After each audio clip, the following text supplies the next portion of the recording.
Tom's drinking got worse, I wasn't having friends over. I wasn't inviting the friends of my kids over to keep it a secret and to hide the drinking.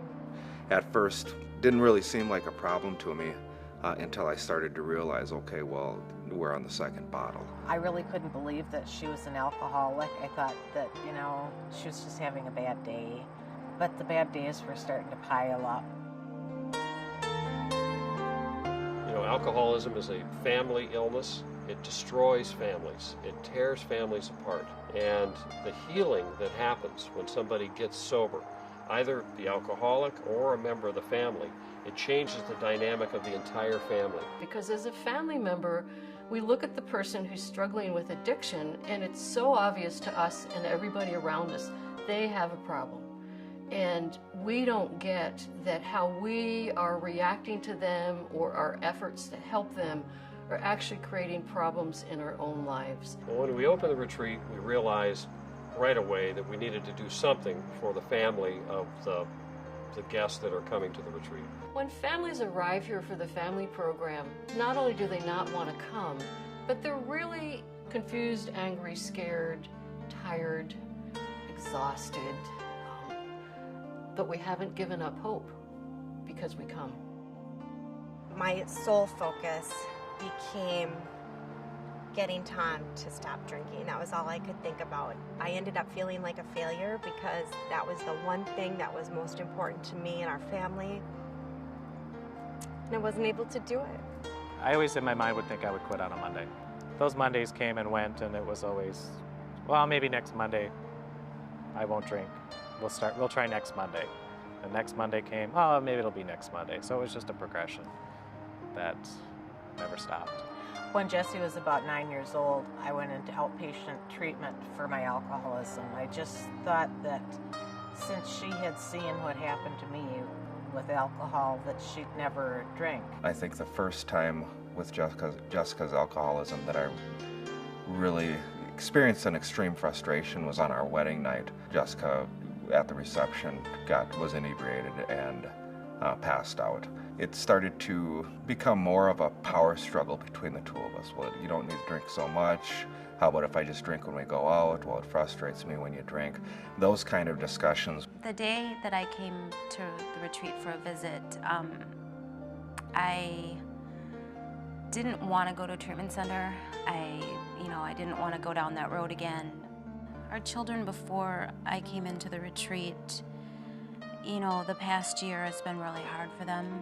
That's how I could tell when Jessica was drinking, is by just looking at what the kids are doing when I got home from work, how they're acting. Anthony is a lot like me. He would just remove himself from the situation. He'd just be up in his room. Avery acted out in much different ways.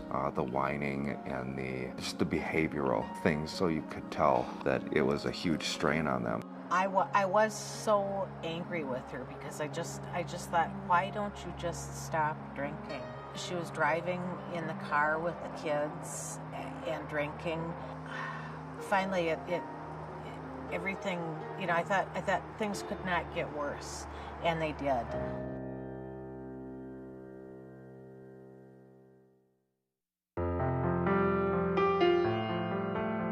Research has shown that the most effective thing you can do to support long-term recovery is to involve the families in the recovery process.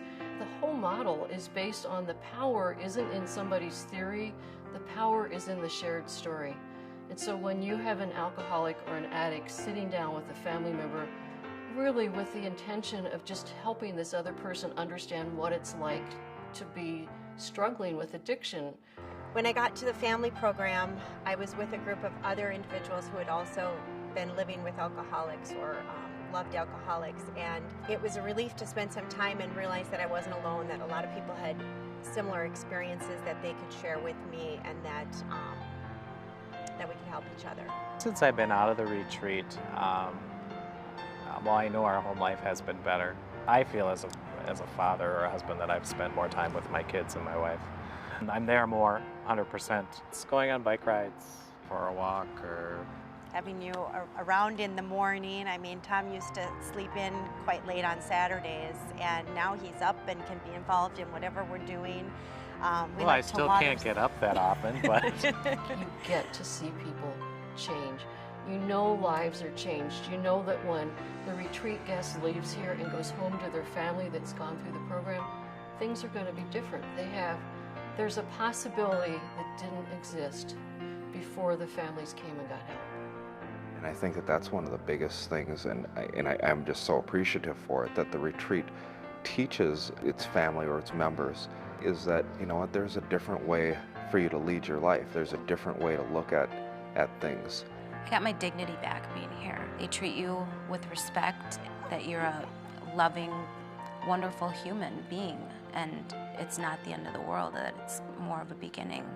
I watch the life flow through my wife, and I watch her live her life, and it just lets me know that she's in a place, and that together we're in a place. We're going to be able to take on what life throws at us.